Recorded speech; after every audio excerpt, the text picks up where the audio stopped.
Second. Any discussion? I am a yes.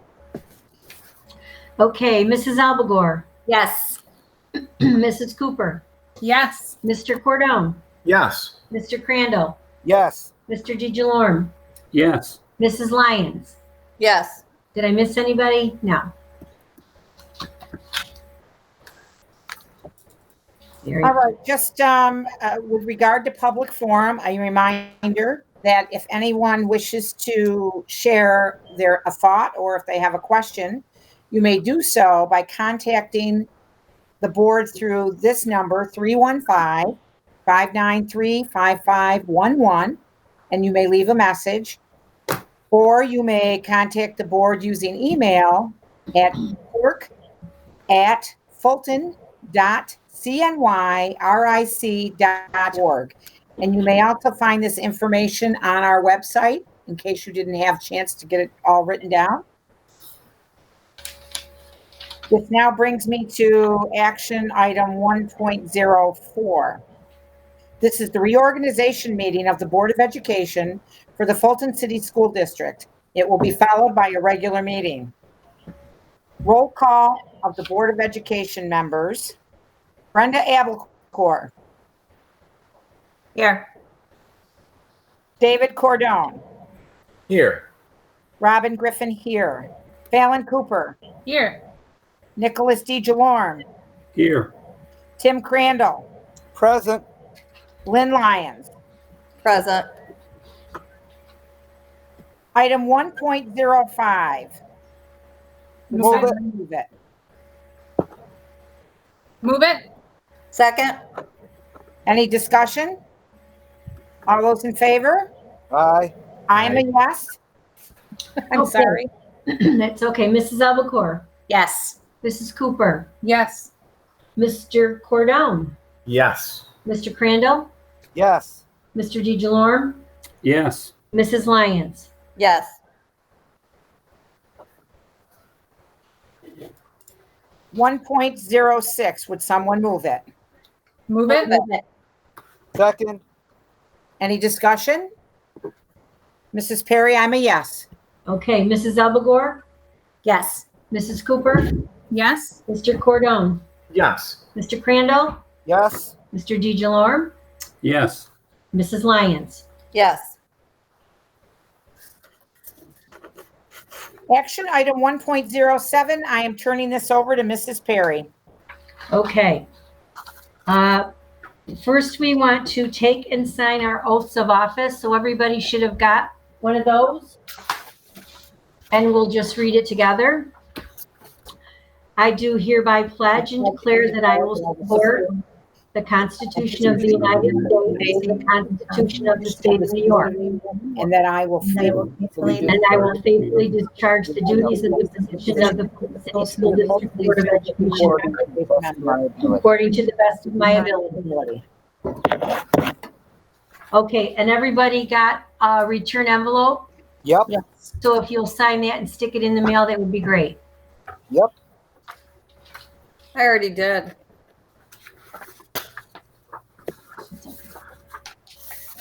Okay, so now we want to move into nominations for our board president and vice president. Do we have any nominations? I would like to nominate Robin Griffin for president. I'd like to second that.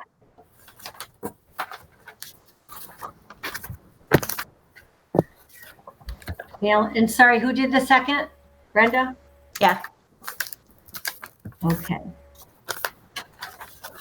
Any others? Okay, should we do the roll call? Mrs. Albagore, Yes. Mrs. Cooper, Yes. Mr. Cordone, Yes. Mr. Crandall, Yes. Mr. DeJalorme, Yes. and Mrs. Lyons. Yes. Very good. And what about me? Yes, Mrs. Griffin, Yeah. sorry. I skipped over you. Yeah, I know, I always go first. All right, and then we will do some nominating for our vice president. I'd like to nominate Fallon Cooper. I'll second that.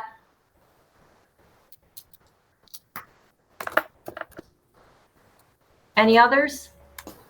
Okay, let's go through the roll call. Mrs. Griffin, I'm a yes. Mrs. Albagore, Yes. Mrs. Cooper, I guess so, yes.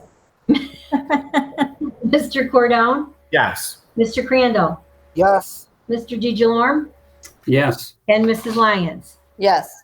Very good. Okay. Okay, so now we are going to go to the actual resolution that says, the following resolution was moved by, can somebody move that? I'll move it. Brenda? And second? Second. Ellen? Whereas the Board of Education members have taken and signed oaths of office of the School Board of Ethics and as required in Policy 2160. Therefore, this Board of Election held election for officers. The results of the election are Mrs. Griffin as president and Mrs. Cooper as vice president.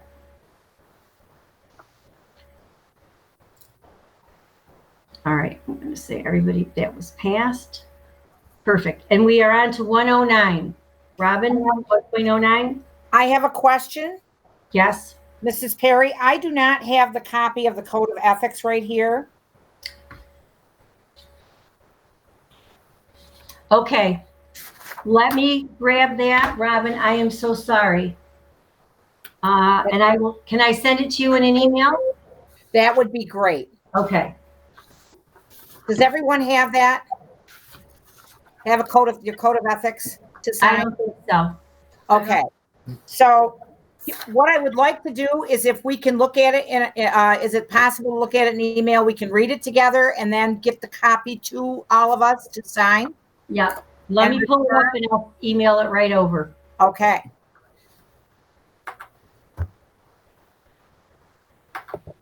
So we actually all need a copy. Yep. Yeah, yes.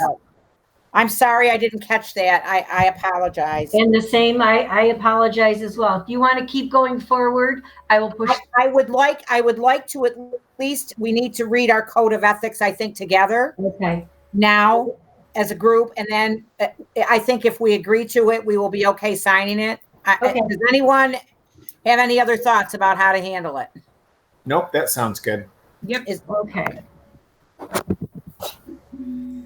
Let me pull it up quick. Let's see.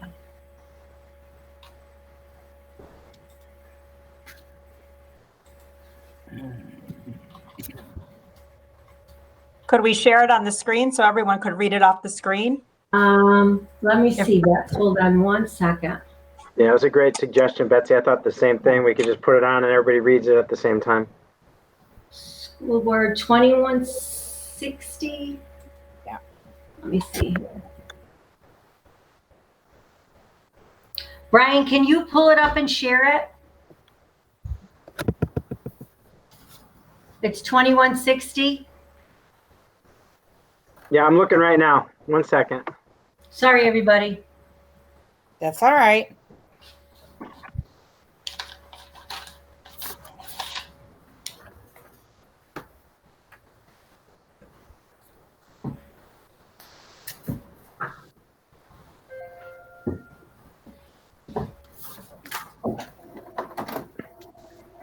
And I will show it right now. Thank you. Thank you. You're welcome. Now I'll figure out if I can do this. I had to come back to my screen. Thanks. And I go Beth, for down the here. suggestion. Present now your entire screen. You go here, then you go there. Sorry, I'm a processor. I'll turn off my mic in a second if I can find it. I just like all the technical You're presenting to everyone. Okay. Can everybody see that? Yep. I can make it bigger. Thank Yeah. you.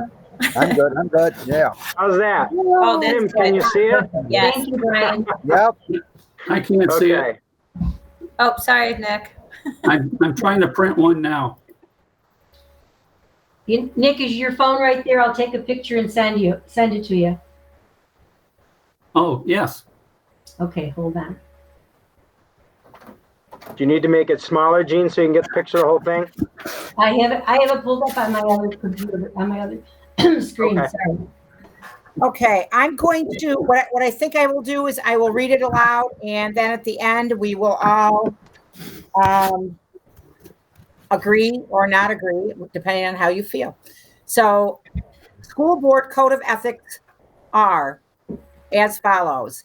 As a member of my Board of Education, I will strive to improve public education, and to that end, I will attend all board meetings insofar as possible and become informed concerning the issues to be considered at those meetings. Recognize that I should endeavor to make policy decisions only after full discussion at publicly held board meetings.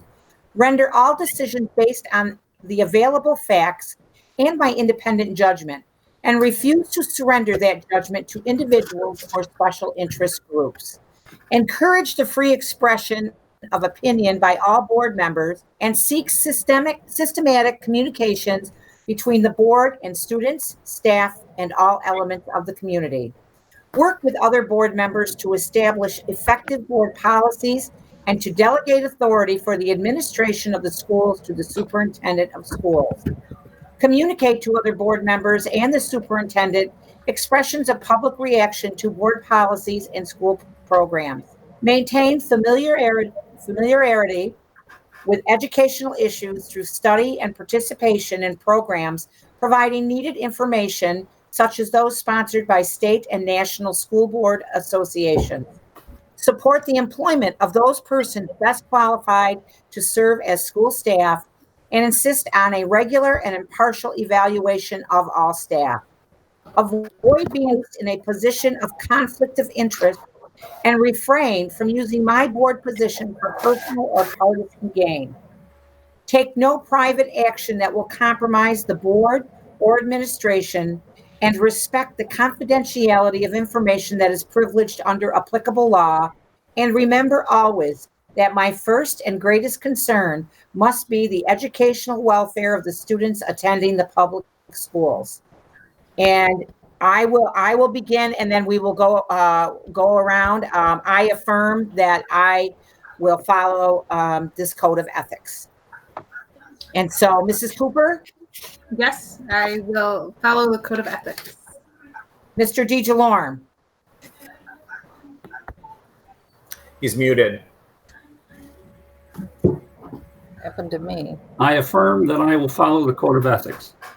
Mrs. Lyons, I affirm that I will follow the code of ethics. Mr. Cordone, I affirm that I will follow the code of ethics. Mrs. Abelgore, I affirm that I will follow the code of ethics. Mr. Crandall. I will follow the, yes, I will follow, I affirm that I will follow the code of ethics. Very good. I think I have everyone.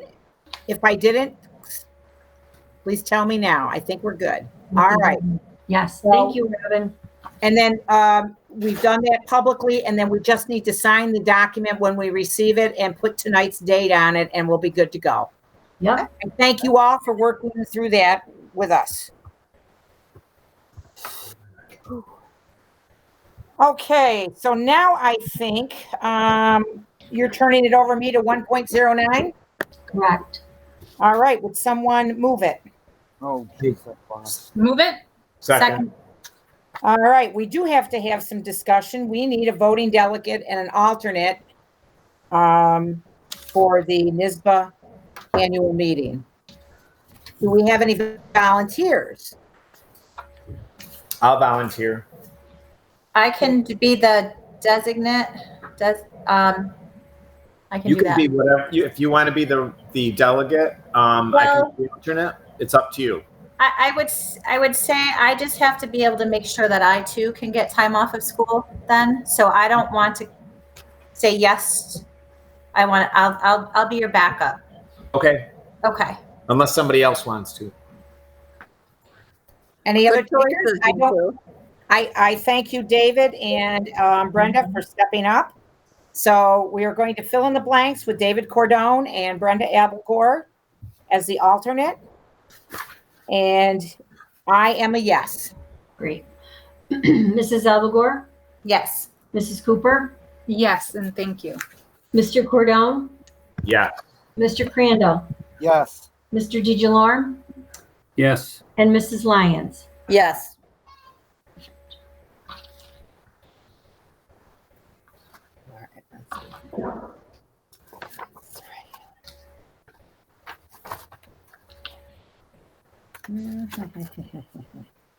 All right. Action item. And I think I have the wrong one. I have the wrong thing in front of me. Action item 1.10. Move And it. this, Robin, was a batch. Okay, thank you. So this is, if you could help me with that, Gina, I have the wrong copy in front of me. So So 1.10. No, Yep. one. we're recommending we batch 1.10 through 26. I'll move it. Okay. Second. Discussion? I am a yes. Okay. Mrs. Albagore, Yes. Mrs. Cooper, Yes. Mr. Cordone, Yes. Mr. Crandall, Yes. Mr. DeJarm, Yes. and Mrs. Lyons. Yes. Perfect. Okay. So item 1.27. Move it. Second. Second. Oh, where the heck? And I believe this is a roll call vote. That is correct. We all are anyways. Is there any discussion? All right, I am a yes. Okay. Mrs. Albagore, Yes. Mr. Crandall, Yes. Mr. Cordone, Yes. Mrs. Cooper, Yes. Mr. DeJarm, Yes. and Mrs. Lyons. Yes.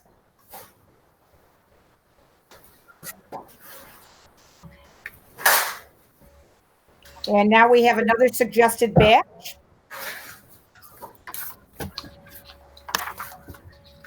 Mrs. Perry, we are suggesting to batch 1.28, is it? Correct. 29. Through 1.31. 3-1. Okay. Would someone move that? Move it. Second. Any discussion? Mrs. Perry, I'm a yes.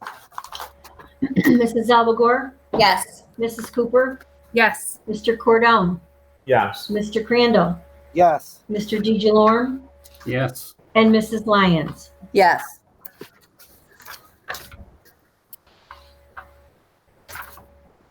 And I haven't, here we are at item 2.01 through item 0.06. Yes. Someone move it? I'll move it. Second. Any discussion?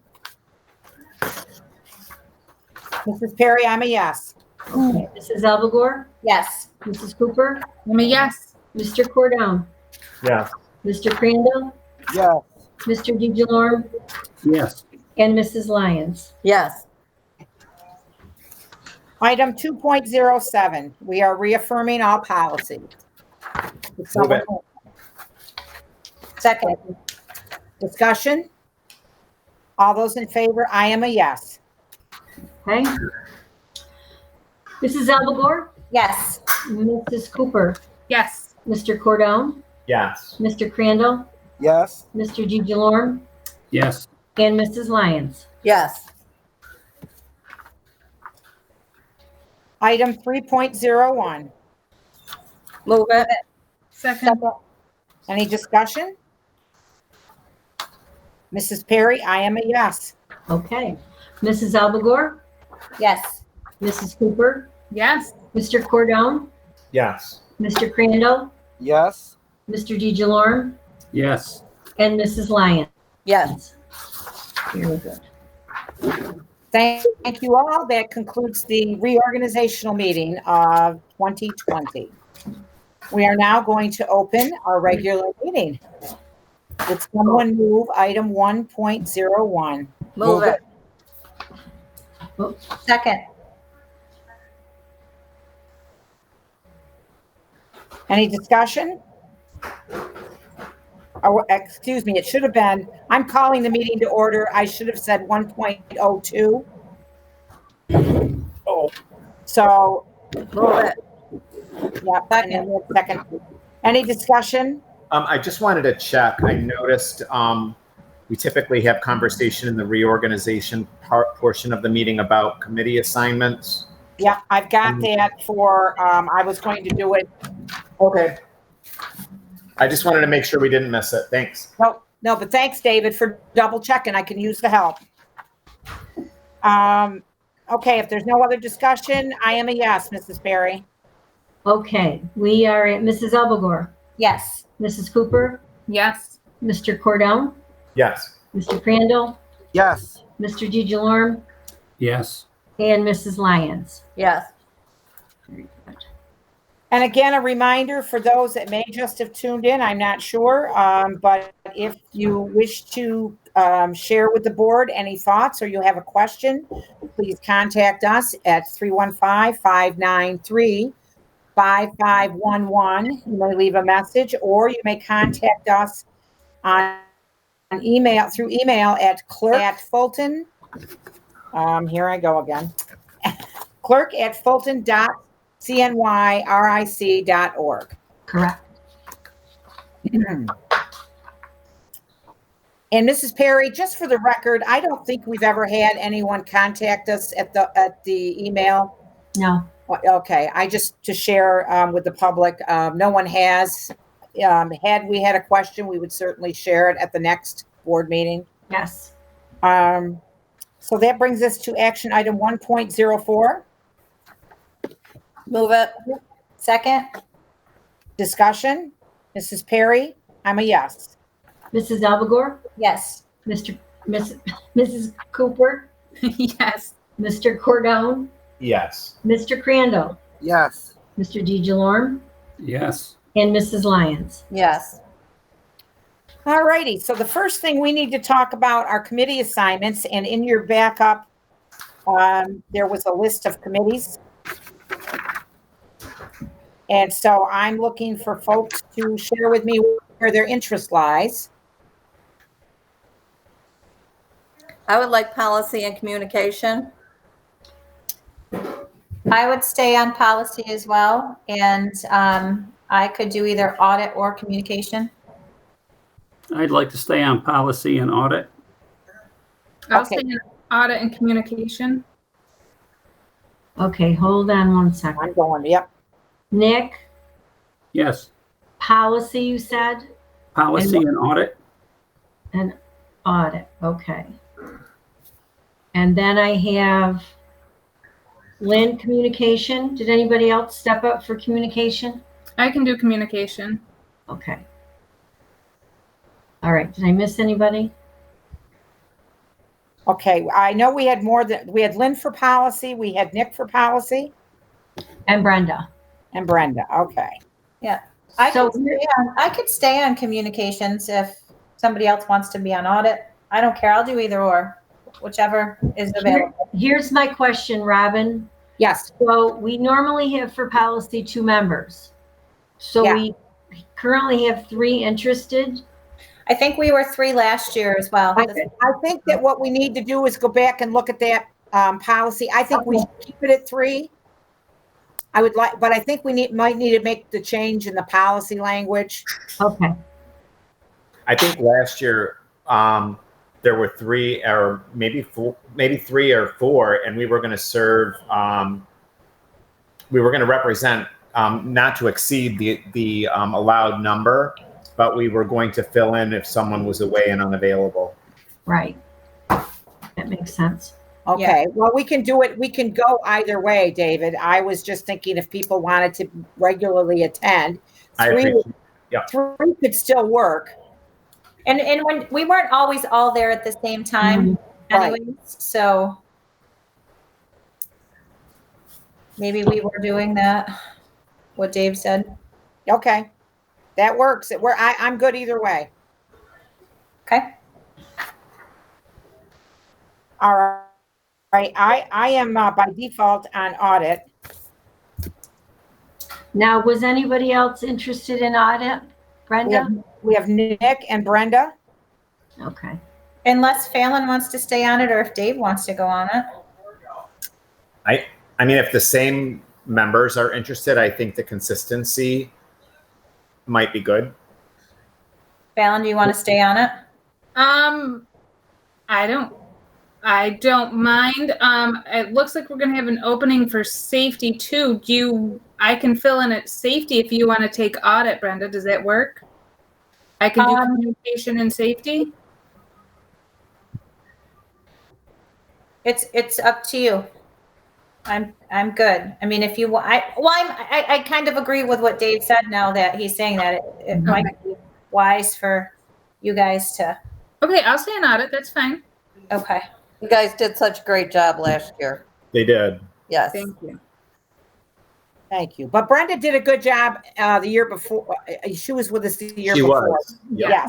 And then I filled in that half a year with Dave too. Yep. So audit is something good so that, you can really get in there and learn all of that, but I'm fine with somebody else doing it too. So Now I'm looking at wellness. I'll do wellness.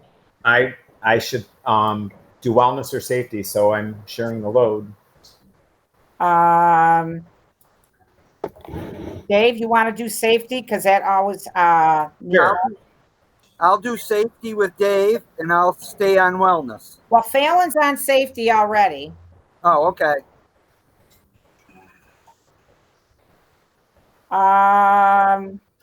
We've got the Oswego County School Boards Association. I've been doing that. I can continue unless somebody else would like to do that. I'm willing if you want to give that up, Robin. That's okay, Dave. Then I will put you down for the County School Boards Association. Okay. Yeah, because I'm secretary. Oh, great. Just warning you, Dave.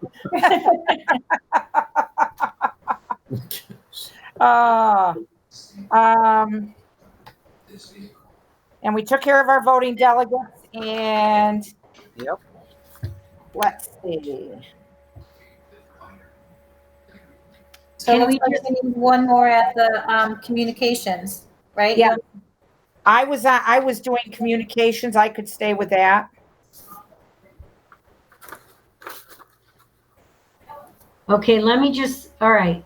Can we go through this, Robin, and Yes. do a double check? Okay. Yeah. So for policy, it's Lynn, Brenda, Nick. Yeah. Okay. Audit is going to be Nick, Robin, and Fallon. Yep. On communications, I have Lynn. Is that right? Yep. Okay, Lynn, Fallon, Brenda, and Robin. And then wellness is Tim. Safety is Fallon and Dave. And Dave is our Oswego County board member. And delegate. Good? Yep. Very good. Yes. Great. Now, one of the things I would mention that I would like us all to, I need everyone to help with this. This year, I would like us to try to improve our, making certain that minutes are sent to Jean from each meeting as a record.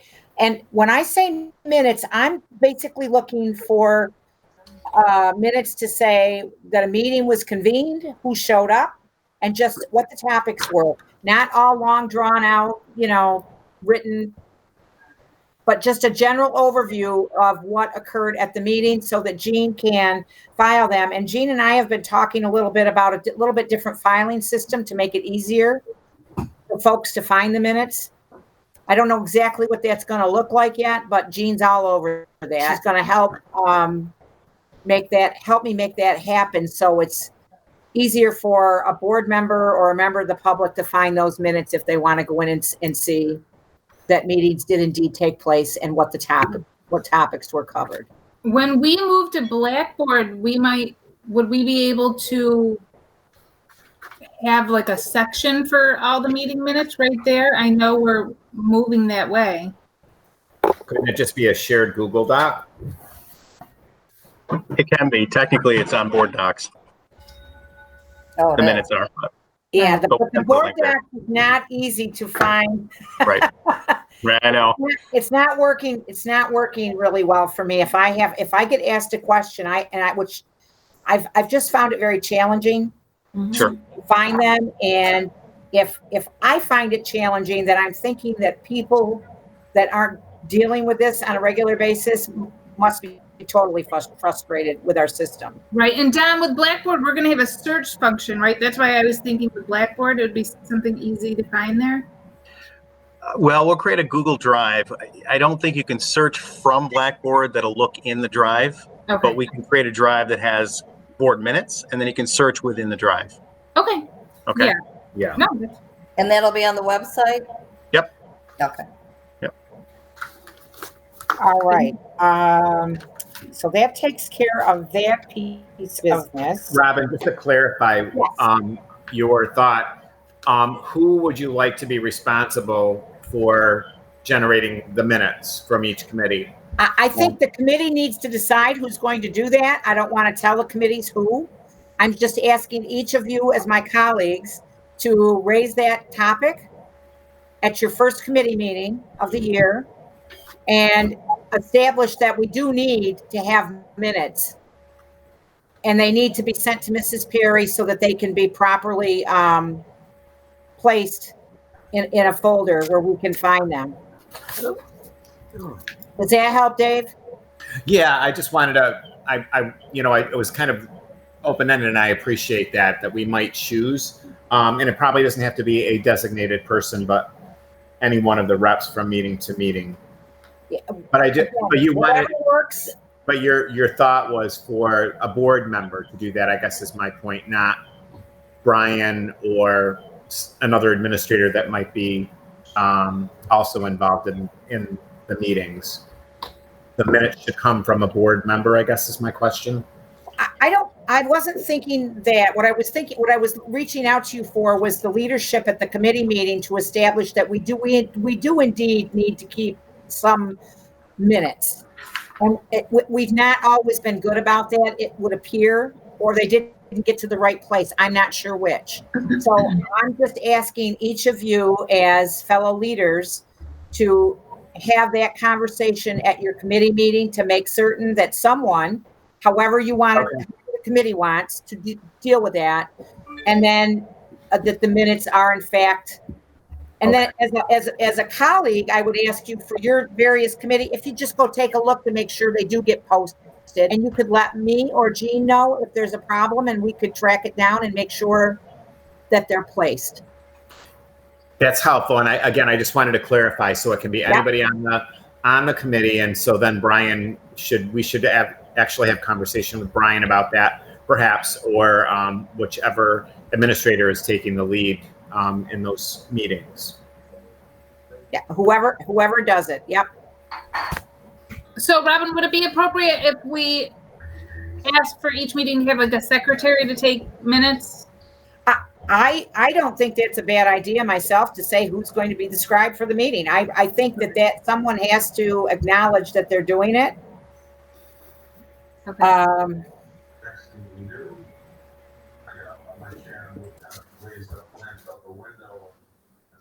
But I'm open for, this is an open discussion. I'm just making a proposal, and if you want to tweak it, we can do that. I just assumed if whoever's heading the meeting wants to appoint a secretary, a regular member that's there, it would just be easiest. Yep. For the committee, but. Well, if you want to do that, that's fine too. All I'm saying is just, I need you to have the discussion. Sure. I want to heighten awareness that we need minutes, I guess, is to simplify what I'm trying to say. I need to heighten that awareness. And then again, as board members, so that if you want to go and review, there's that you can go and look up for the month what's going on and review minutes for what's been happening in committees, so that you're informed. Okay, the next discussion we need to have tonight is Brian would like us to consider setting a second meeting for this month. We may need it. He's offered two suggestions, July 21st or July 28th. And I'm wondering if either one of those, or what date works best for you folks. We will have, just to give you an idea, we will need to have a meeting. One, hopefully we'll be making some appointments, but also we will be opening the bids for the capital project on the 14th. So you'd want to be able to lock in either on the 21st or the 28th so that we lock in and determine who that bidder, the bidder of choice is going to be, and we lock them in to do the work. So I would say we definitely would not be a long meeting. It'll probably be no longer than, I mean, I'll be conservative, 10 to 30 minutes. These meetings generally have been very short. They tend to be 2 to 3 resolutions, but you never know. Because we also will need to approve our DSIP before the end of the month. So sorry, Brian. I'm ruining everybody's party tonight. As I say, it may be a little bit more than 10 minutes. I had forgotten the DSIP. That's right. How about the 21st? Does the 21st look good for everybody? Because that would be available. I'm not available the 21st. You're not available. And I'm not the 28th. I'm available both dates. Me too. Me too. I'm good. All right. So let's go for the 21st. And if something happens, we have the 28th as backup. How does that sound? Good. I like the idea of having backup in case something goes haywire on us. So the 21st at what time? 6:30? Yeah, I think, 6:30 would be our standard time, I would suggest.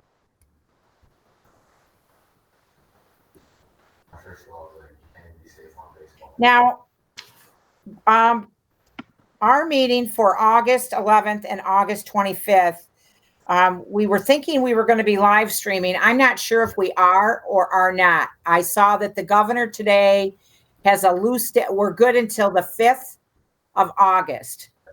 So I just want to point out to you, everyone, that please be aware that things could change come August for how we meet, depending on what the state guidance or the state rules are.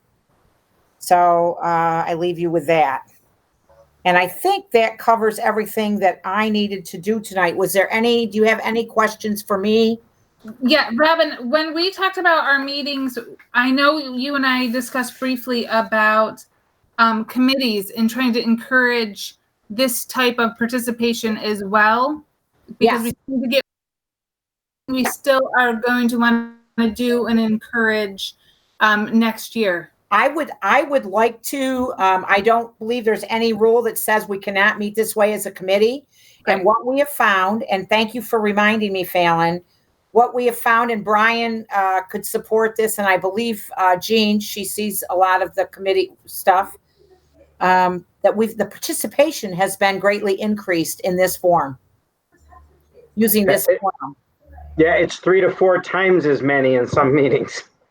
And they're very consistent, by the way. People tend to attend consistently. It's not like one meeting and not the next. That's been very consistent in all of our committees. So definitely a difference.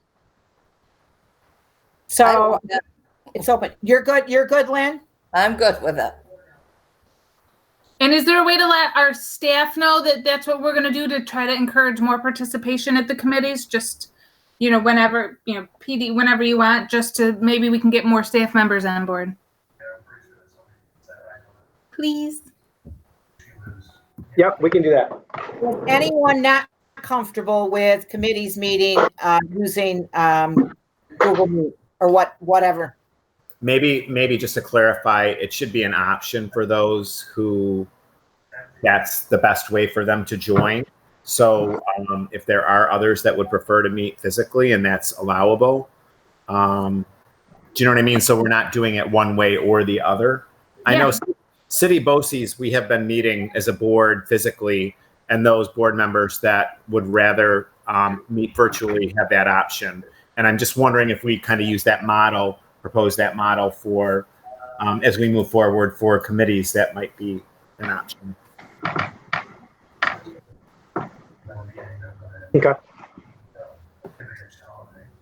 I'm okay with that. Mr. Polvino, I'm going to ask you, are you good with that? Because on your end, you're going to have to arrange for space. Yeah, I'm good with that. Okay. So is everyone good with that model?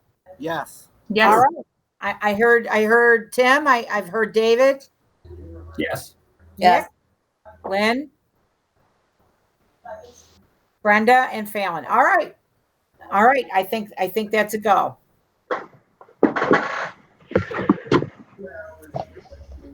So that will occur once we know that, well, I guess that can occur. I don't know, Brian, you're in charge of that. Does that start happening now with distancing or? Yeah, we can work with whatever the parameters are. Okay. All right. Yep.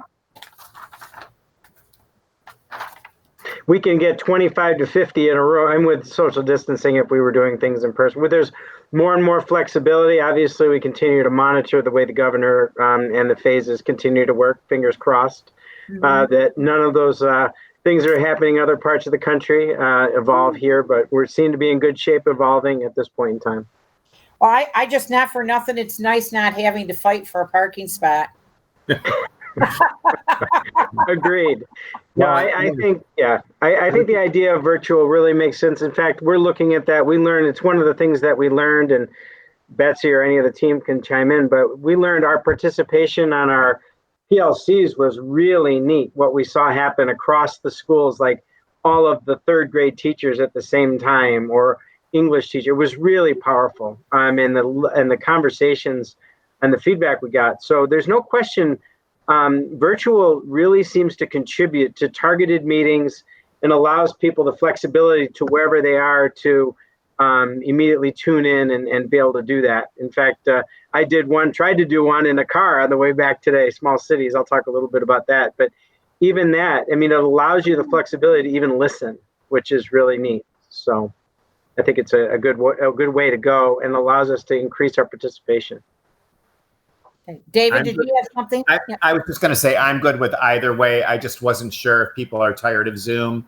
I hear that a lot as well. It's convenient, but now that I've been going back into the office and back in the trenches, so to speak, folks are rediscovering an appreciation for what we've missed as well. So maybe just offering that option and letting each group decide is the best way to go.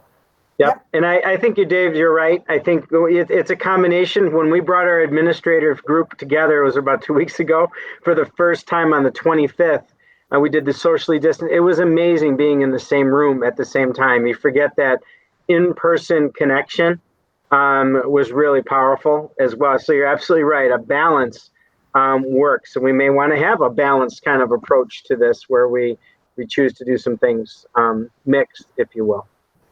So, all right. So with that, I'm turning it over now to you, Mr. Polvino. Wonderful. Thank you. So this evening, I just want to thank the board. What a spring from March on forward. It's hard to believe we're in a new school year. The reorg meeting is always a moment of reunification, recommitment, just refocusing, and that reorganization word. So I'm excited for a really great school year, whatever it brings. It's interesting to watch the national news, and each night it's new and intriguing, to say the least. A lot of discussion around reopenings and things like that, and we'll obviously be having a lot of those conversations over the coming days, weeks, and months. And hard to believe, but 2 months from now, something is happening in education here in Fulton, one way or the other. We're going to be opening and be open. So it's going to be here before we know it. With that, we're going to start with Smart Schools Bond Act this evening. Mr. Lisi, if you could please present. Thank you. I will do that. Just give me 1 minute so I can get the presentation started.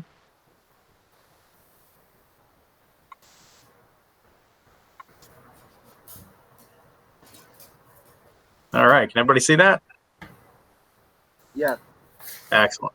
Great. So just a quick update regarding our Smart Schools Bond Act, just to let you know kind of where we are. A little bit of a review. You've seen this before. So our allocation for the district was pretty close to $4 million, 100% reimbursable. Our approved budget to date is shown there. It's a little over $2 million. Our remaining allocation is about $1.9 million.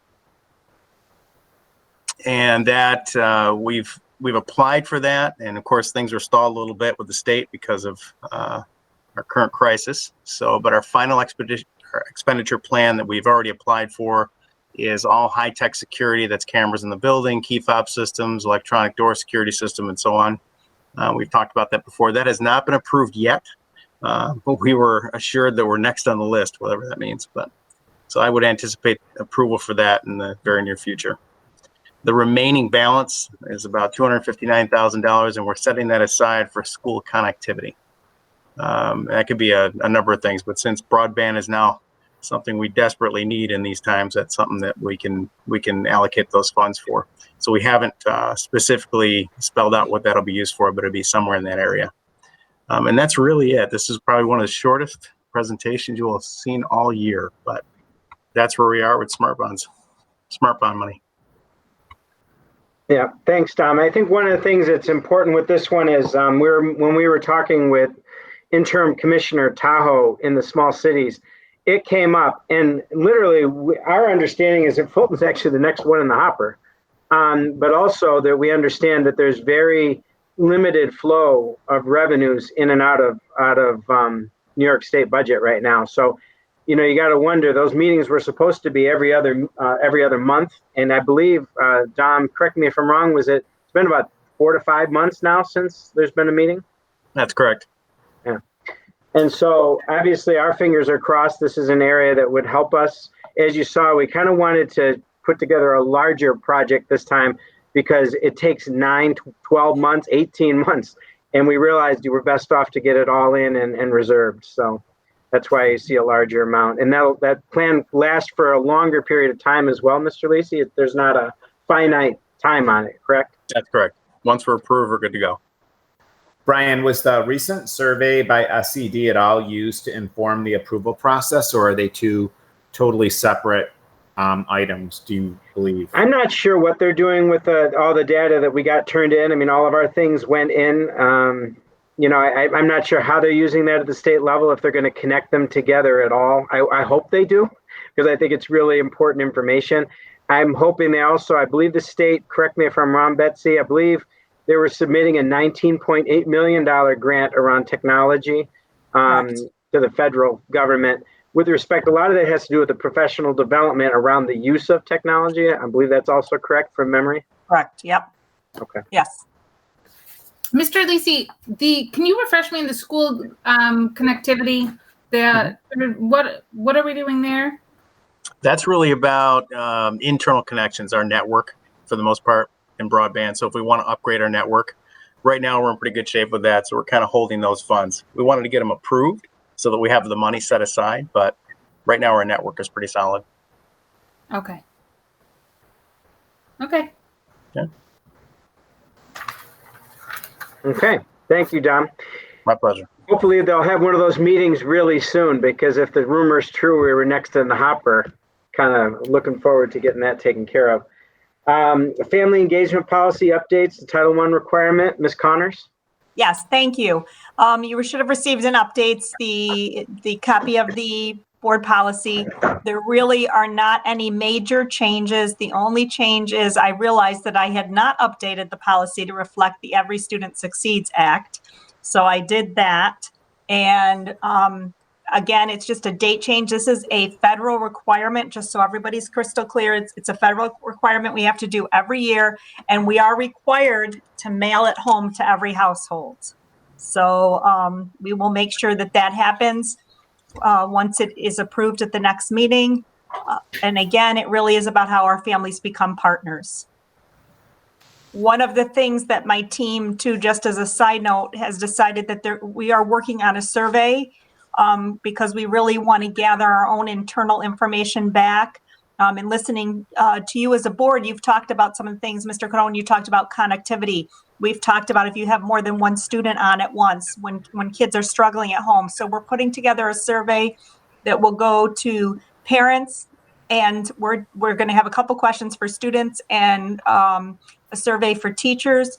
But then also we're going to do some focus groups so that we can really get a good picture of how are people feeling. Because, you know, Dave, after the last meeting, I know you really got me thinking about that household that does have connectivity, but when you have multiple devices going at once, it's dropping. So how are we going to prepare for that for the fall? So working with Mr. Lisi on that, and we'll be getting you more information on that. Okay. Thanks. All right. Any questions about the board policy? All right. Thank you. Wow, Bessie, that was quick. That was just for you, Mr. Crandall. Well, thank you. All righty. Thank you, Ms. Connors. Third item on this evening is extended school year, and I will just verbally go over this. You have two reports that we shared, and they're really just exemplars. And I just want to start by, one, thanking the board, because some of these people I inherited and they were part of this district. These 5 individuals have been leading our extended school year. And I will share with you that we had our second call, is it Betsy, in a week with small city school districts. And twice now, I have impressed upon them the importance of learning from those school districts that are doing extended school year. We have chosen to do that. What I'm finding is a lot aren't choosing to do that. They're not moving into this realm. And there is so much that we can learn. And in those 2 documents, and so I'm going to identify these 5 people, and they are not, they are the lead group, but Kathy Adams, our director, coupled with Kip Harvey, Carlo Cucaro, Renee Hendrickson, and Tracy Mosier, who works with us through City. I don't know what else to say other than stellar job putting things together. If you look at the 2 documents, I could flash them up there, but one of the documents on there is the orientation. And when you see the level of specificity in how the fact that we yesterday went to homes, I believe it was 82% of our kids we were able to meet with yesterday. They went to the homes on the bus, driver, attendant, as well as a representative from the program.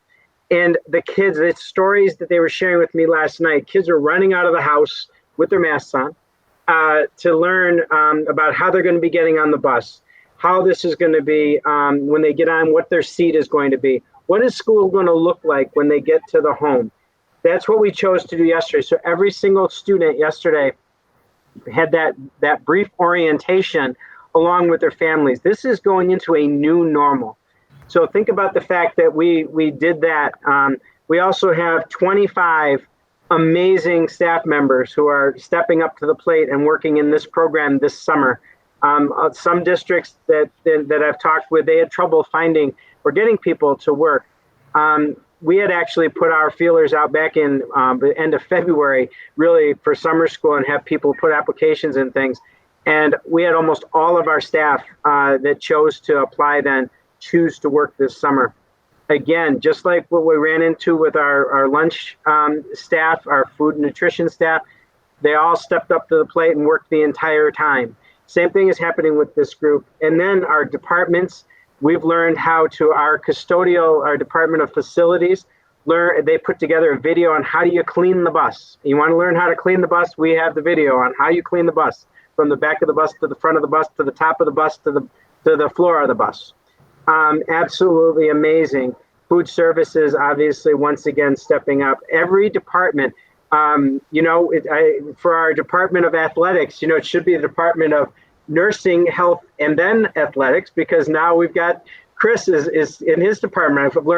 Chris and I've learned more about thermometers and all different kinds of masks and shields and barriers, and it's absolutely amazing, the learning curve.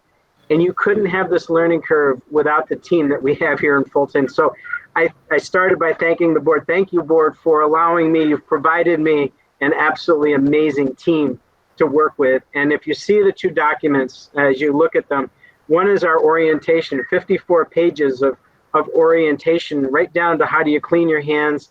I had the opportunity to watch children get off the bus this morning, and it was absolutely amazing. One of the things that we worked on with families was encouragement. One of the things that the frustrating part with the state is one of the pieces from the camp guidance, one of the pieces that we've been using, is that children and students were encouraged to wear masks. Our encouragement when we went to was encouraged, but reminding our families, and they're so excited about their kids coming, that we have to stay healthy and we have to stay on course, or we end up having to go to a remote type of situation if we are not able to keep our staff and our kids healthy.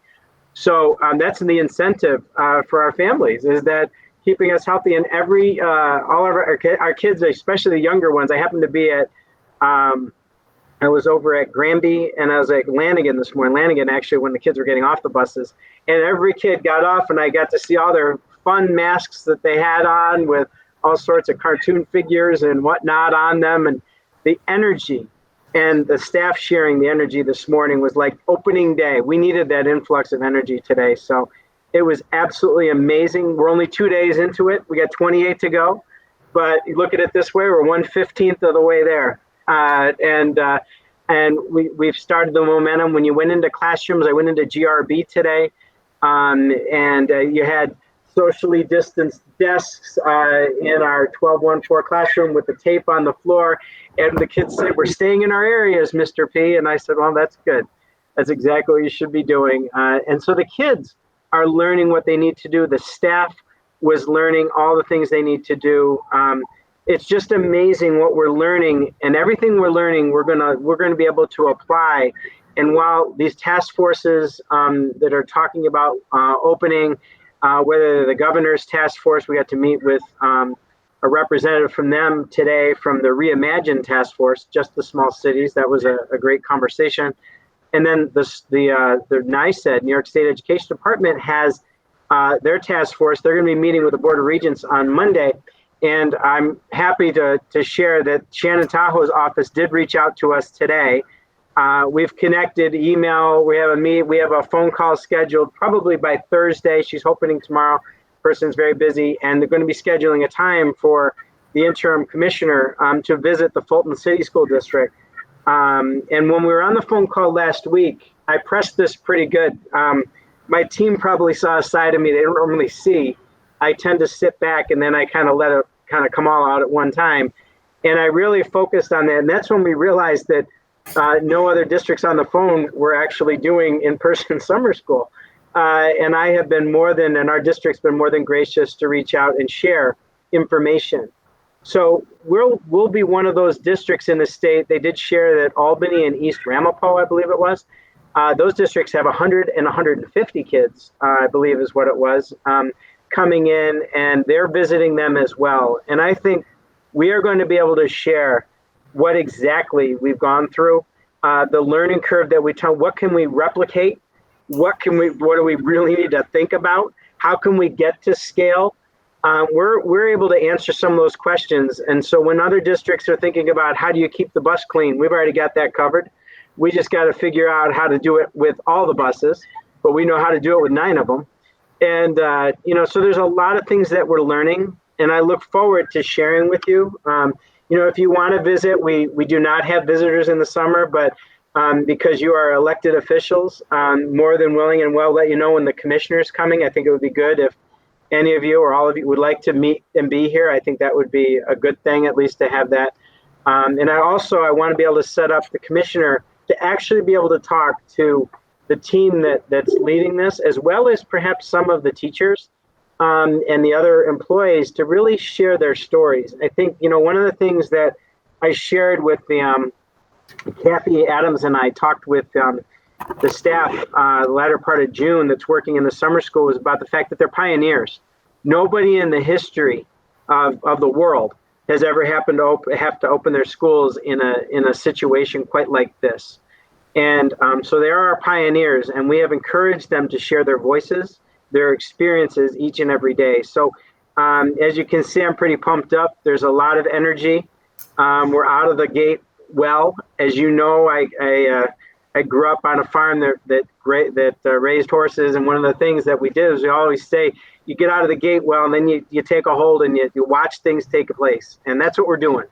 We're watching, we're readjusting on a daily basis so that we finish the end of summer school strong, and every one of our kids and our staff gets an absolutely amazing experience. So I'm excited. You probably can tell by the energy. We're learning a lot.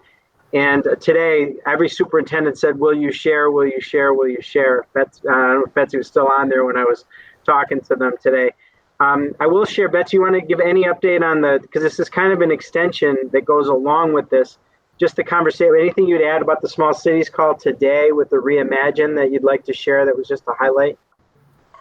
I think the interesting thing was to just hear them say, governor may not make a final decision until close to Labor Day. So that was probably the thing that resonated with me the most. Because again, if you remember, they talked about how we did it on 2-week increments before, and it may come down to that again. So we'll be looking at what that might mean. Well, with the fair definitely tanked, next rather, I think we can imagine that, it doesn't look good for the fall for schools as well. Yeah. Brian? Yes. In the event, as a preparation item, I saw this today from a friend. There are places where school districts are starting to ask families, reaching out to their families. So when we have that opportunity, and encouraging our families to have their students practice wearing a mask to see if they can adapt to it. And again, for that health piece, and we know that a number of families are looking for their children to attend school because of that child care issue, because these folks are working or will be or anticipate that they will be returning to work.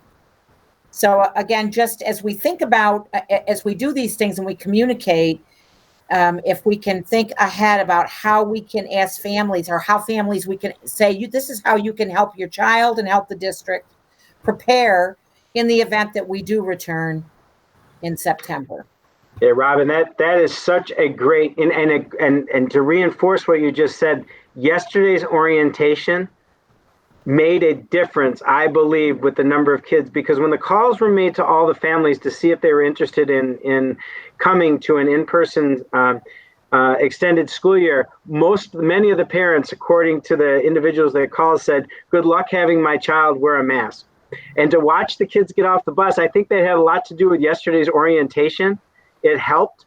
I think you're absolutely right. We need to educate, share, strategize, respect people's wishes, but at the same time, share the importance of why it's important. And, if you noticed, if you walked into our program, and when you take a look at those different PowerPoints that are on our website there, on our board docs, you'll find that those same strategies that we're using for washing our hands at school are also being shared with at home. So children will see those same direction, those same infographics shared at home as well. So the idea is that we're providing the information homeschool, trying to create that consistency in language for our kids, so that come fall, we'll be able, that's one of those things that we know that, okay, how do we replicate that? Because we know that that's already one of our ahas, that how do we do that? So that's a great point. And I think in talking with Renee Hendrickson yesterday, one of the things that she and Tracy Mosier talked about was the need, and David, this goes to kind of what you were talking about, we have our highest needs population here. We don't know what could happen on any given day. So they're spending time teaching the kids right now how to use the device in front of them, so that if we are out again, because many of our families struggle to get on, they struggle with connectivity, but they even struggled with their child knowing how to use the device. So they're doing some of that right now. So kind of that parallel learning together. Yeah. Has there been any conversation about, especially that the population we're talking about that require summer school, for them, distance learning is a real adverse situation for them, and they might be perhaps reporting more regularly in a hybrid model, or have you not gotten that far yet in terms of guidance? We haven't gotten that far yet. We're actually, and I don't want to take away your thunder, Brian. I mean, we're working with City BOCES tomorrow. County is coming together to talk about some return to school options and what it might look like.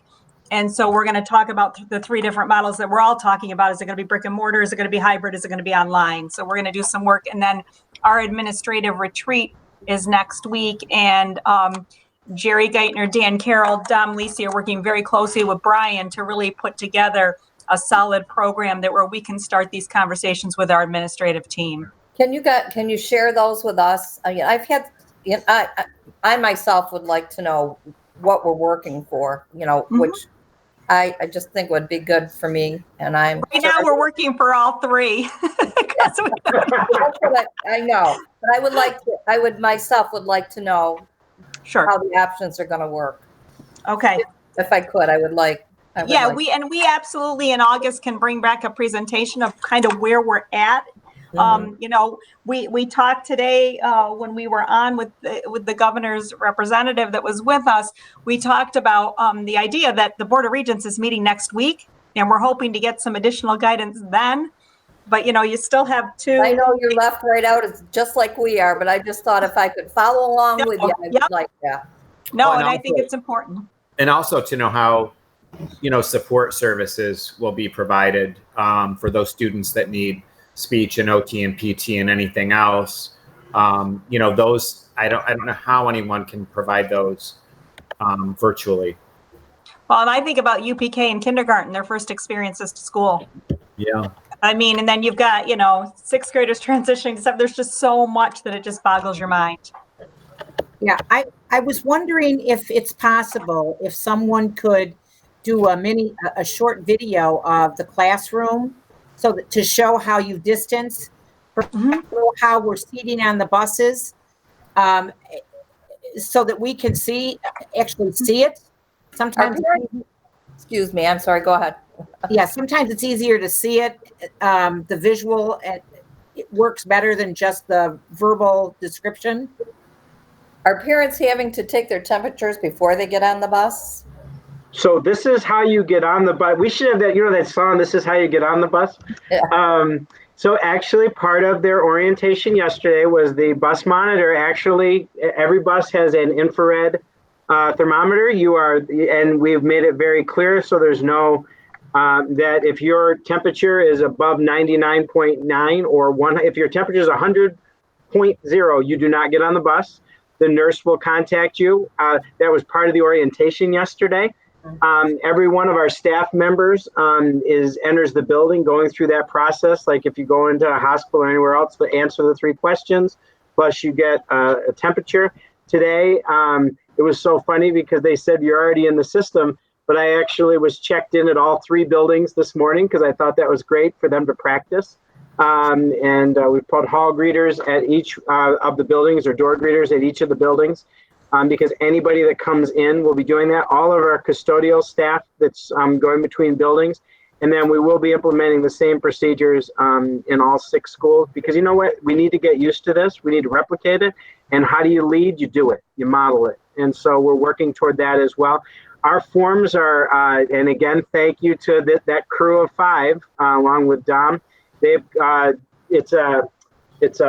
computerized. So it goes right in. They enter their things right in every day into the tablet. So it's all right there. We're learning a lot because eventually everybody's going to have to be checked into buildings. So we're trying to make this as tight to the guidelines as possible. And to Lynn's point, we are learning a lot from the states of Connecticut, Illinois, Massachusetts, Florida.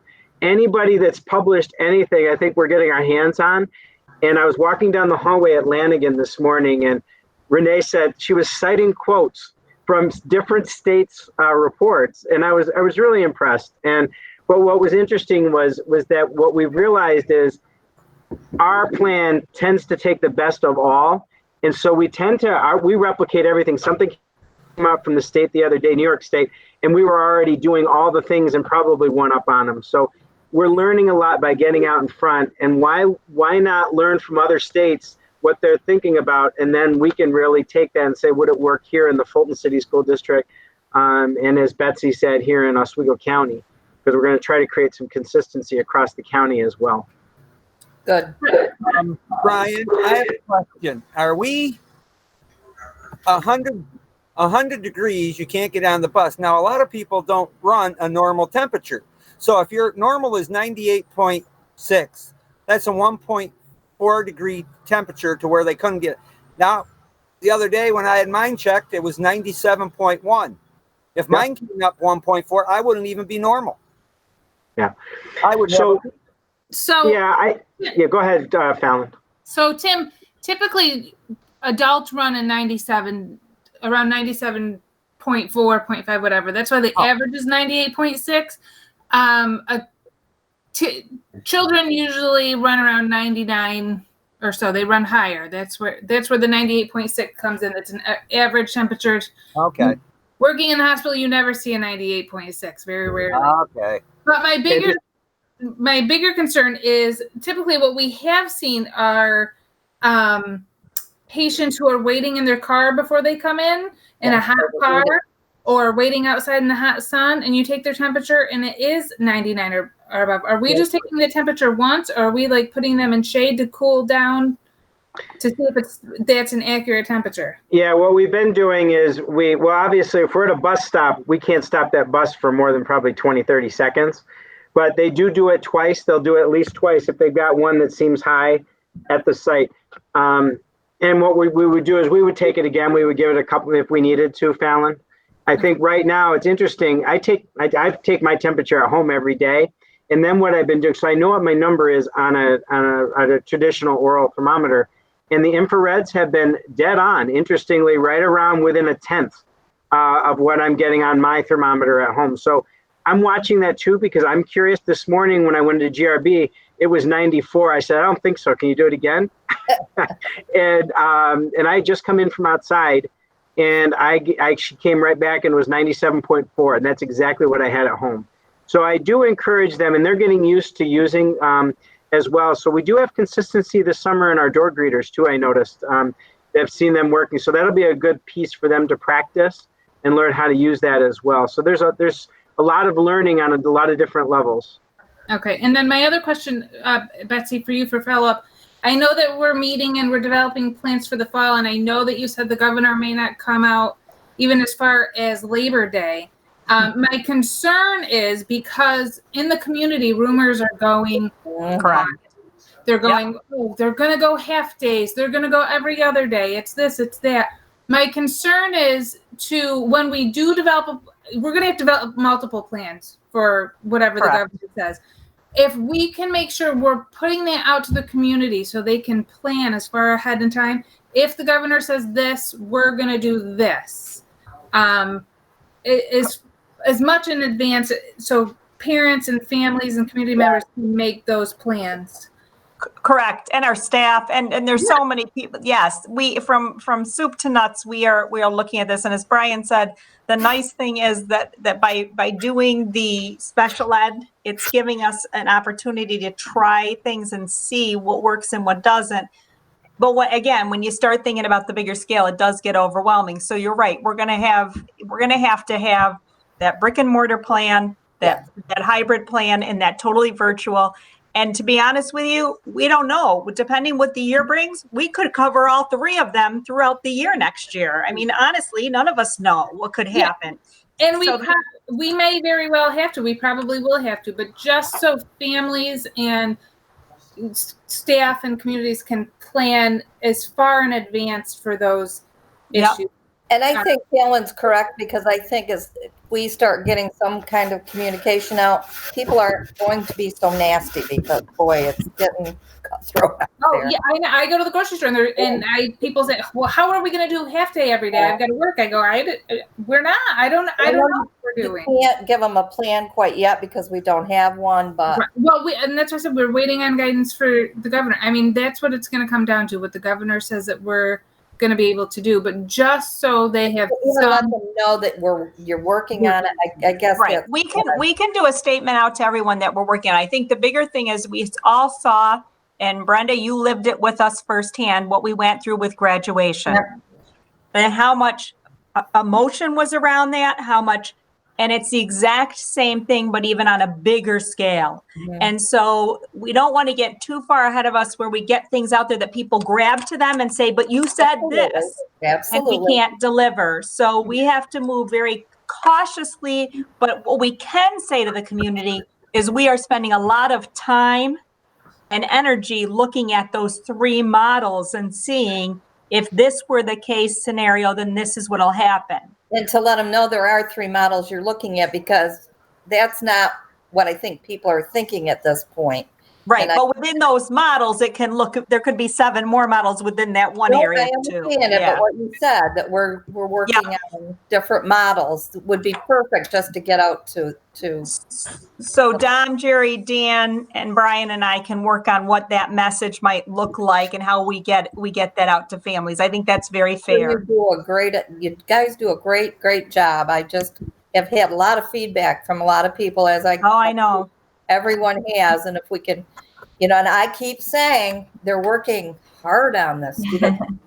But who am I? And I think if we get a statement out from our district itself would be really good. What are the requirements for summer school for the provision of a nurse and the need to quarantine anybody that might present? We have in there. There's in one of there's a group of the slides in there that talks about COVID but we would we have a nursing. We have nurses working in the summer program. So we do have a nurse that goes between one of our nurses, and then we would follow the Department of Health guidance. Anytime you have, somebody do that, say a student came in with let's say a staff member came in with a temperature of 97.6. And then all of a sudden around noon, jeepers, I don't feel well. I'm going to go down to the nurse, and all of a sudden you got a one-on-one. I mean, that happens that fast sometimes. So we would immediately have a quarantine space where they would be separated. If it's a child, they're in a separate space, and then we figure out how to get them home, or the parent comes to get them. And then we immediately contact the Department of Health and follow their guidance, which is what we would do. Great, thanks. The other piece, go ahead. Oh, I'm sorry. I just have a quick question. I want to go back to how you were saying you were modeling after some of the states that are already trying things. My question was, I know, for example, my cousin, she had to fill out a survey. Is this something, so my question to you is this something that we might be thinking about?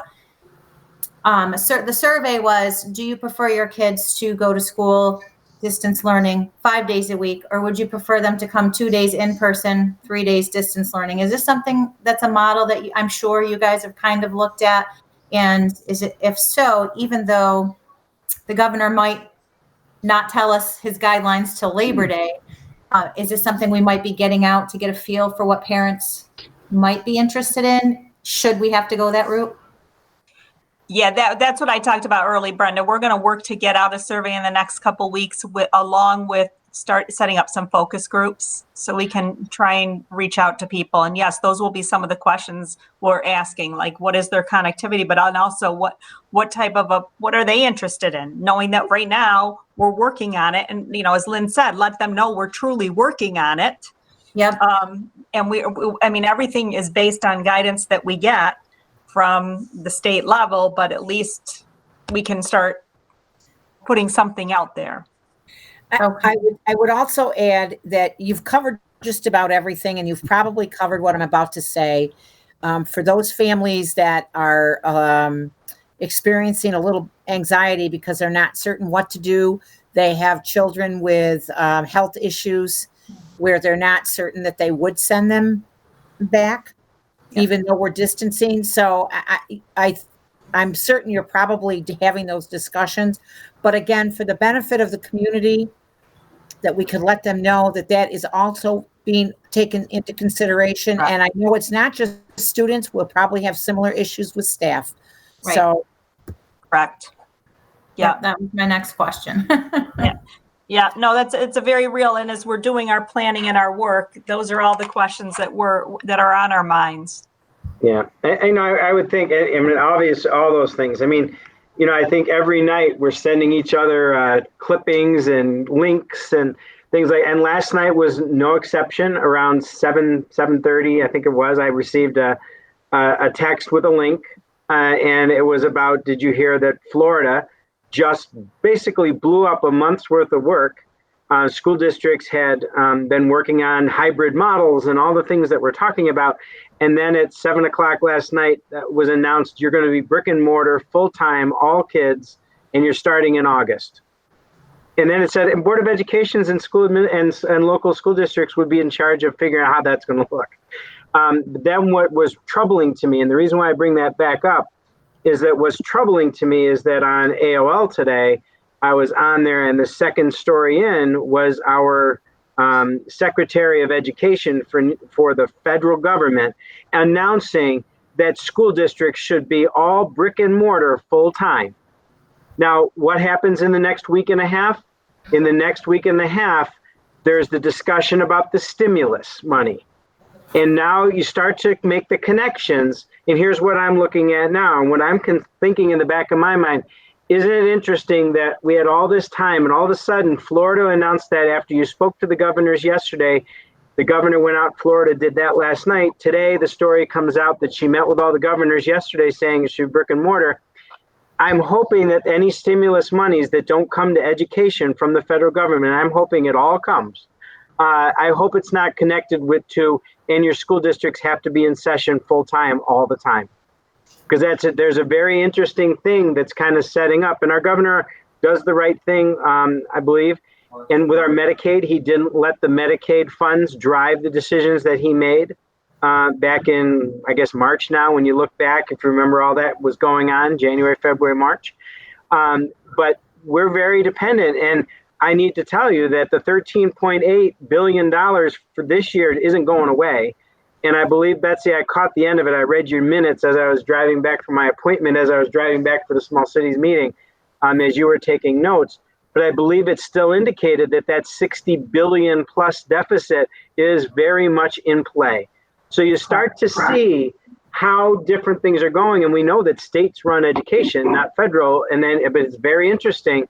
So obviously, I don't want us to forget that in another figure that has come out, it's approximately, they're estimating $500 per student in extra costs just to open and deal with this new post-COVID or during/post-COVID.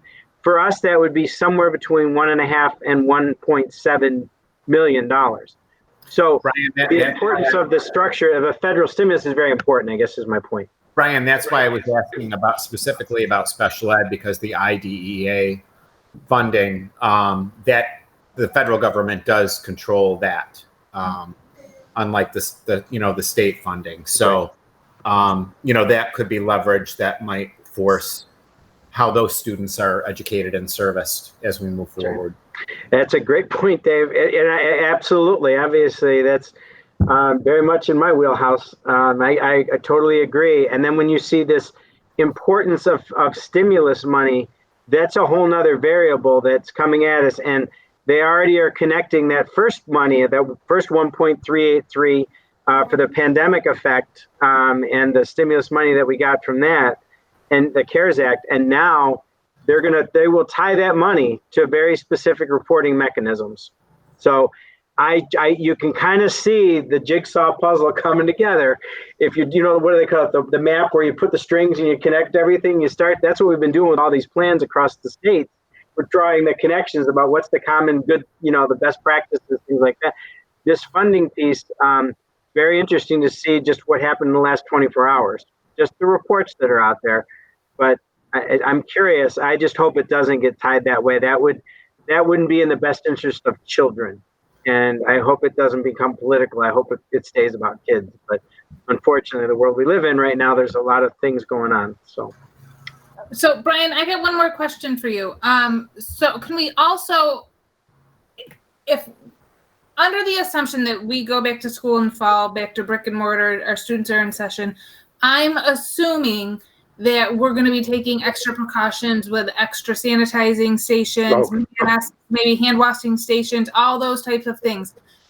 That would be a good thing to maybe have Al come and present, one of the next future board meetings, or be able to get that out into the community that these are the precautions we're also taking once your students are back in session. Yeah, that's a great point, Fallon. And then when I was looking at those, the both PowerPoints that are on our website now, as part of board docs, they actually talk about all the things that we're doing to sanitize, clean. I've learned that sanitizing is different than cleaning. I'm learning all sorts of stuff in this. We sanitize between runs. We clean the bus at the end of the day, just like we sanitize between classes, between sections. We go in with it as the kids are being dismissed. The team goes right in, they start cleaning. The desks are cleaned they're sanitized during class. So if kids move, the staff has been even shown about how to fold the towels. We have a clean bucket and a dirty bucket in the classrooms. I mean, you name it, it's all in the PowerPoint. It's amazing how specific we got, but that's exactly what we're talking about, Fallon. Mm-hmm. Absolutely what we have to do. Parents need to understand that we're taking that level of precaution to be able to open schools safely for kids. Yeah, and I don't even know if this is being discussed, but even I can see like hand washing stations like outside of PE class, or special area classes before the students go in or exit, whatever. I know you guys are really busy behind the scenes working on those things. It would be nice, not only for us to know, but to get these messages out there to ease parents' anxieties. Yeah, and the videos that Robin talked about, the protocols that we have, I think having them in video form so they can actually see how we're doing. Like one of the videos I talked about the cleaning of the bus, we actually have one for cleaning of the desks that actually was in one of these PowerPoints. I'm not sure. It was amazing. I happened to be there when they were doing the orientation yesterday. It's in the toolbox one. I know where it is. It's in the toolbox one. And it was amazing to watch. They literally learned how to fold and how they were going to be cleaning desks as kids moved maybe from one area to another, or if they were moving from eating their lunch at their desk to whatever the case may be. But this is how you'll clean the desk. So we have a video for that. Down, because I know a lot of people have said they would not send their kids back to school because they don't believe that we could sanitize or clean in between all this. So if maybe they could see videos and understand that this is all going to occur, it would be wonderful. Yep. And I know I hate putting any pressures on you guys because you're working so hard. But you're already seeing we're making videos of things like, I mean, if you told me 4 months ago we were going to have video on how you clean the bus, our custodians went on the bus.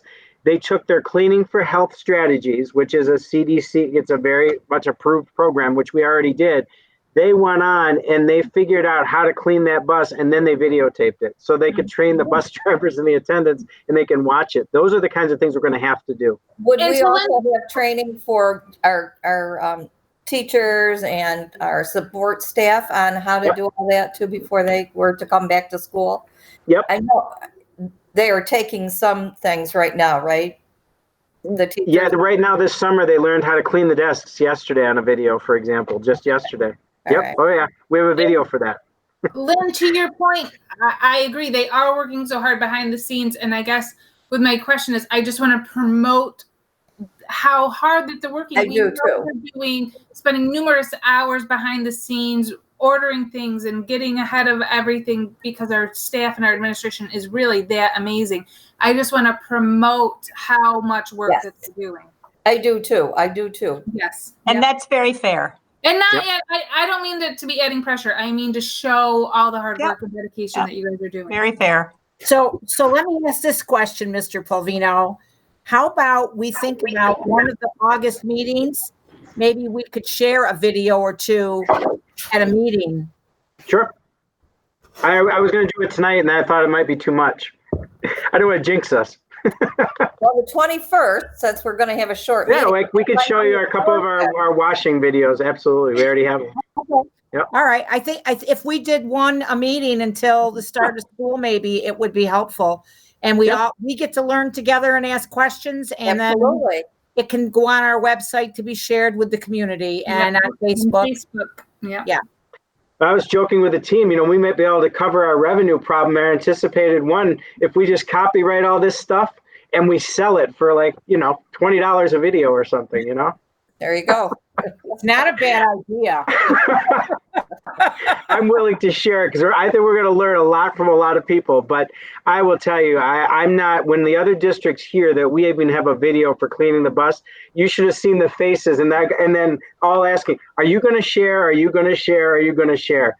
I think that's the way we're going to get through this is sharing a lot between districts and perhaps even sharing services. If the 20% happens, obviously we need to look at all those different kinds of things is how do we partner up and share and work with our community and other school districts. I mean, it's going to take all of us working together to make this happen. So Brian, I think we should do a video on This Is How We Wash a Bus to Wheels on the Bus song. Great idea. We would be TikTok famous. We may be. That's a good one. Well, as you can see, one of the things that I will say is when you're surrounded by such an amazing team of individuals, and that includes our board, everybody who's a part of this district, we're having some fun with this too. This is highly stressful time, but we're having some fun, with it. And you have to, because every new I was saying to somebody today, they were worried about putting tape on the floor because it was going to pull up the wax. I said, we've got painter's tape. We can make that happen. I walked into Miss Thompson's room this morning. I said, you got your tape on the floor, didn't you? Yep. I said, that's an inch-high obstacle. We got 6-foot-high obstacles we're going to be facing, including, if you look at the toolbox one, actually they put together a toolbox for teaching in this type of environment. Many of our teachers have never faced teaching in this type of environment before. So we're even in the toolbox one, and on those slides, you'll actually see different teaching strategies to think about when teaching in this type of structured environment. So we're really thinking about a lot of things, and considering we started this on the 8th of June, and we're sitting here on July 7th, a month later, we opened school. It's pretty amazing. So hopefully we'll keep our momentum going and we'll learn a lot. So I know it was lengthy. Sorry about that, Mr. Crandall, but lots of energy and lots of important information. And it's important that all of you have that information about what we're doing. If you want it, when Shannon comes in, an opportunity to come and see and watch what's going on, I think it'd be really important. So more to follow. We'll keep you informed. Thanks for taking our question, Brian. Oh, you're welcome. They help us actually process. Sometimes when you're in the middle of it, you don't realize, and every lens is going to be important on this one, every perspective. So thank you. Capital improvement, just a brief update. We extended the bid process till the 14th, and that was a really good idea because we've gotten more bids coming in. We've had more companies coming and take a look, so that was a good thing. So that's happening. So we're looking forward to the bid opening at 2 p.m. on the 14th here at the Fulton Junior High. It'll also be virtual as well. And we'll be opening those as in the past, even though when they're open, we make sure that even if somebody says you can do it for X amount of dollars, you want to make sure they have everything they can do. If they have all the equipment and they've done everything we want in the bid and all that. So looking forward to that. Seems like it's been a long time coming. Gosh, it's been over a year since that capital passed, but it's a slow, tedious process in my first rodeo. That's definitely something I've learned.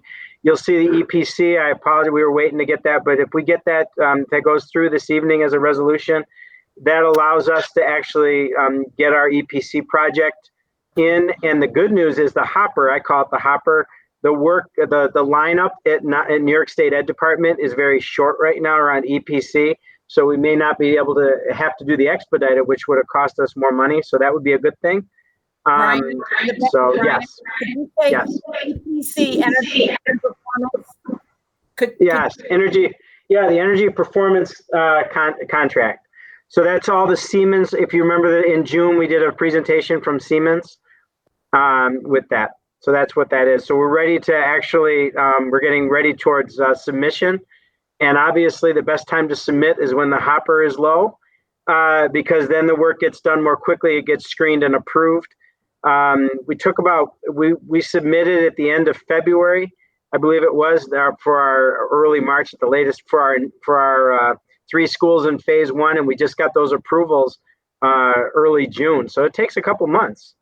So it's a good time to be submitting for our energy performance contract.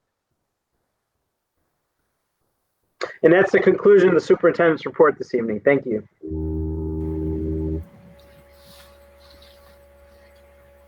So we got 1, 2, 3, 4. All right. Would someone move item 4.01? Move it. Second. Robin? Yes. Okay. That refers to routine financial reports. I haven't seen those. Where can I find them? They were in our backup on board docs. Okay. We're getting spoiled by all the paper. Well, I don't see backup on board docs. That's the only thing. Oh, you didn't get it? Unless I'm not looking in the right place. I don't see anything that says backup. It would be for the meeting. It would say tonight's meeting, the agenda. Yeah. And And when you scroll down through, it says the same thing as, I don't see where I can click on. Okay. Nick, if you go to financials Got it. and you click on and then you'll see the warrants are there. Got it. All I right. had my Chromebook screen in front of what I was looking at on my computer. Never mind. I apologize. okay. All right. Any other discussion? If not, I am a yes, Mrs. Perry. Okay, Mrs. Albagore, Yes. Mrs. Cooper, You're on mute. Cooper, are you on mute? Sorry, yes. Thank you. Mr. Cordone, Yes. Mr. Crandall, Yes. Mr. DeJalorme, Yes. and Mrs. Lyons. Yes. Okay, item 4.02. Move it. Second. Any discussion? Mrs. Perry, I am a yes. Okay, Mrs. Albagore, Yes. Mrs. Cooper, Yes. Mr. Cordone, Yes. Mr. Crandall, Yes. Mr. DeJalorme, Yes. and Mrs. Lyons. Yes. Item 4.03. Move it. Second. Is there discussion?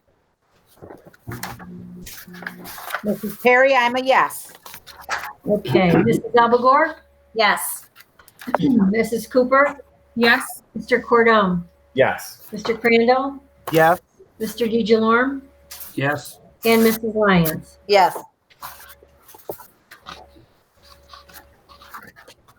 Item 4.04. Move it. Move it. Second. Any discussion? 0.04. It was added. That was added, correct? Yes. Correct. Oh, We're approving the energy performance contract. Thank you. Okay? Yep. Mrs. Perry, I am a yes. Okay. Mrs. Albagore, Yes. Mrs. Cooper, Yes. Mr. Cordone, Yes. Mr. Crandall, yes. Mr. DeJalorme, Yes. and Mrs. Lyons. Yes. Item 5.01. Move it. Second. Any discussion? Mrs. Perry, I'm a yes. Mrs. Albagore, Yes. Mrs. Cooper, Yes. Mr. Cordone, Yes. Mr. Crandall, Yes. Mr. DeJalorme, Yes. and Mrs. Lyons. Yes. Next, we have the first reading of 4 policies. Is there any discussion anyone wishes to have regarding any of those policies? If not, we'll move on to items 6. I'd like to batch 6.01 through 6.05. Move it. Second. Is there any discussion? Mrs. Perry, I'm a yes. Mrs. Albagore, Yes. Mrs. Cooper, Yes. Mr. Cordone, Yes. Mr. Crandall, Yes. Mr. DeJalorme, Yes. and Mrs. Lyons. Yes. Okay, board forum. Mrs. Lyons, you want to start?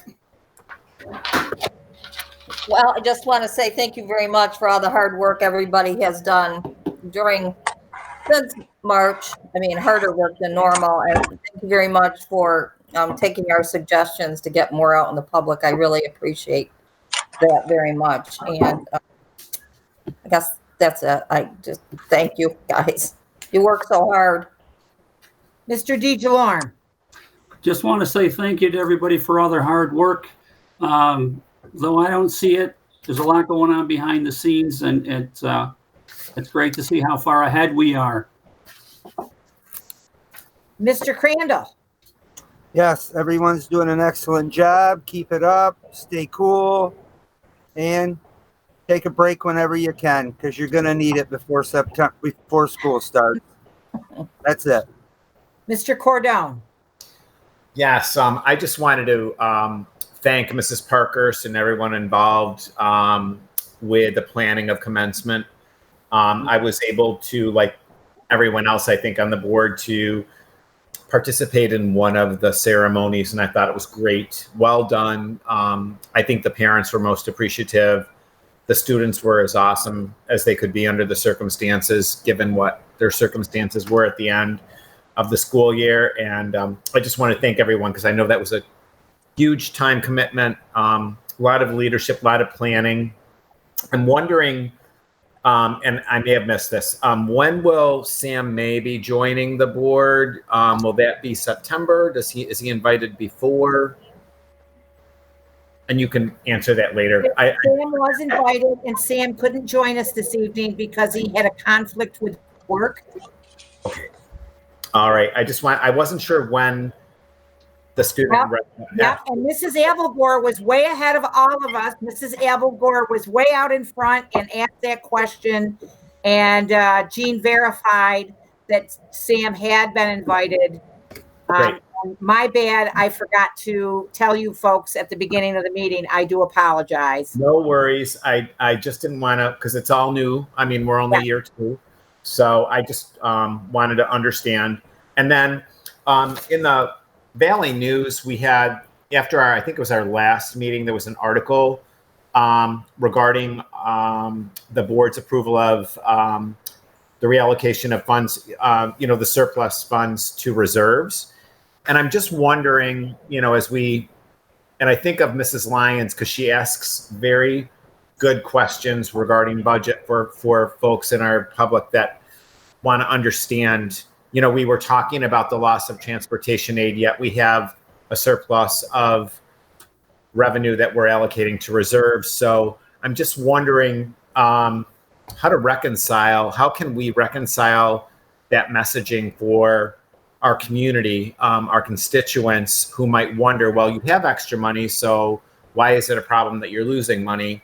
I just wonder about the messaging. And I know, it's a lot of coordination. We understand it as board members, but I always, and I'm grateful to Mrs. Lyons for asking those good questions that, keep us mindful that others who are not as close to it as we are need to understand, our revenue and, how it's used. And so they have confidence in what we're doing in the decisions we are making.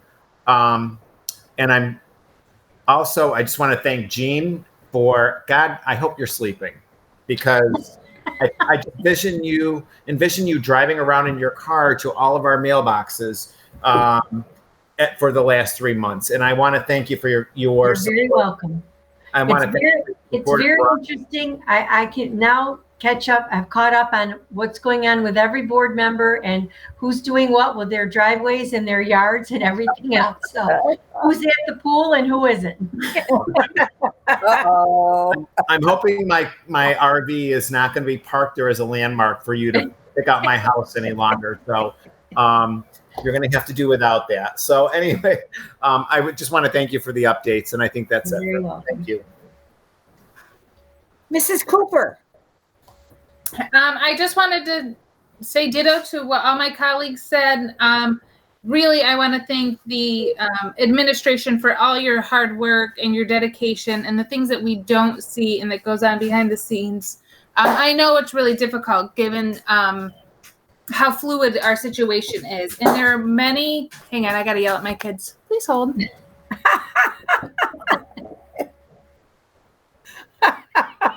Love it. I have a 6-year-old for sale if anybody wants them. I know it's really difficult given how fluid our environment is. And there are many places where you guys really succeed and shine. But I also wanted to mention there's places where we're going to fail. But we're doing it together as a team. We have no idea what every right decision is. And we're going to make mistakes. And the board supports you. We have your back. We're all in this together.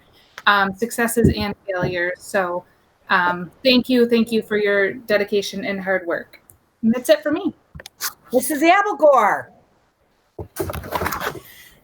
Yes, that new driveway, Miss Perry. I'm so sorry you got caught up with your beautiful car coming down that mess this past week. So thank you so much for that. I too want to thank you for all the information about, what's going on with our summer school, what we may or may not be able to look forward to in September. I can't thank you guys enough for giving us the information to put out there to the people asking us the questions, because we see that you guys are doing the work. And I think sometimes that our parents they're just so concerned about their own kid. We're not always seeing what you guys are doing as a whole. So thank you guys so much for everything. Graduation. I mean, it's a little bittersweet for me. I think everybody's ceremony that they chose worked out well. I even heard positives from the 10 o'clock monsoon graduation. Those kids, I loved it with their umbrellas. Still, we're super happy to be down there on the field for that. So I think Mr. DeJuLorme was down there for that rainstorm. I wasn't on the field. But it was just really nice to hear a lot of positive feedback from our families and our kids. And one more, just a little shout out for our graduates. We are still working on the drive-in graduation celebration with the Nagelschmidts out to the drive-in. I believe the date that we're picking is July 20th. Mrs. Parkhurst was going to try to work on getting information to our now graduated seniors. Details will be following. So that will be very exciting to be able to celebrate them. Hopefully that'll be the closest to a whole that they can come together as a class. So that will be wonderful. I think that might about do it for me this evening. All righty. Thank you. I want to piggyback on the graduations. They were wonderful. And I had an opportunity to view our graduation, but I had an opportunity to view some others, given that I have such a large family. And I am very proud of the Fulton School District because our safety measures were adhered to and the health measures. And I cannot tell you how much that pleased me. I wish I could say that about every graduation that I observed online.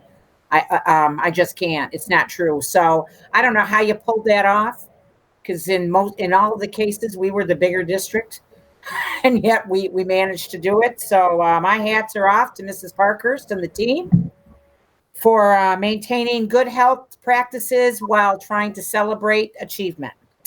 I also would like to take a moment to piggyback on comments. We talked a lot tonight about opening, and a lot of time and energy is being focused on how we may open in different ways or how it might look throughout the school year, as we probably, there's a high probability, I would say, that we're going to be using more than one model for school before this year ends.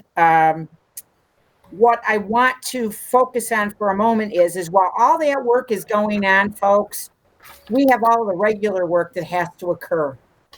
And our folks are working especially hard because they have more balls in the air than they have ever had before. And I want to say very publicly, very loudly, our folks are not, no one's complaining. I've not heard any complaints. It gives me great pride to be associated with the administrators and staff of the Fulton City School District as they continue to do the normal work while they're trying to be innovative and sensitive to upcoming needs as things change, and especially not knowing what the changes are. So you folks, you do deserve to get a rest. I hope you find time in your day to leave things behind and go home. I heard Mr. Polvino say 7:30 at night. He's getting, information. I know you're all working real hard, but please take time for yourselves. Take a little bit of a rest because you're not getting a lot, and it's is probably going to get busier. But we can't lose sight of the fact that we have other work that has to be done, such as the work that we're doing on our strategic coherence plan. You've got to keep our eye on that prize as we do everything else. And I know you're trying to make it all work, but just for the community's benefit and the board, yeah, there's a lot of balls in the air. So thank you, folks. And I appreciate the comments from my colleagues about supporting all of you folks and having your back. And I especially like the comment about the fact that we're not going to be perfect. No one is. I would say, as an add on to that, is one of the great things, though, is our folks are really good about being able to stop, assess, and change up how we do things so that we do get it right. So that's my message to the community is you've got to let us know if something's not working. We're not afraid, as a district, to change things up to get it right. So we need that communication. It's two-way. We can't just be talking to you. We need you talking back to us and letting us know how we're doing. So with that, I would like to move on to action item 7.02. Move it. Second. Any discussion? Mrs. Perry, I'm a yes. Very good. Mrs. Alvagore, Yes. Mrs. Cooper, Yes. Mr. Cordone, Yes. Mr. Crandall, Yes. Mr. DeJalorme, Yes. and Mrs. Lyons. Oh, you're on mute, Lynn. I did it. Yes. All right. So, folks, is a 5-minute break good enough for you guys? Yep. All right. We're going to take a 5-minute break, and then we're going to come back, and we're going to go into our executive session and take care of an item. And thank you for those that came to watch this evening. We appreciate it. We hope that you've learned something like we did, and hope you come back to join us again. Okay, we're taking a 5-minute break. Thank you, Perry. Yep, to my team, I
And it is a title change.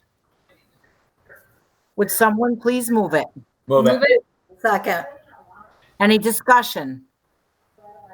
All those in favor? I'm a yes. Mrs. Lyons? Yes.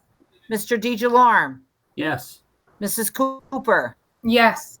Mr. Crandall? You're on mute, Jim. Yes. Mr. Cordone? Yes. Mrs. Abelgore? Yes. All righty, thank you very much. So it is 7-0-0. And would someone move to adjourn? Move it. Second. Any discussion? All those in favor? Aye. Aye. Aye. Aye. Bye. I've got them all. All right. Thank you, folks, for 2 great meetings. I appreciate all of your help this evening. Stay cool. Good night. All right. Thank you, everybody. Enjoy the rest of your week. Thank you. Take All right, have care. a great evening.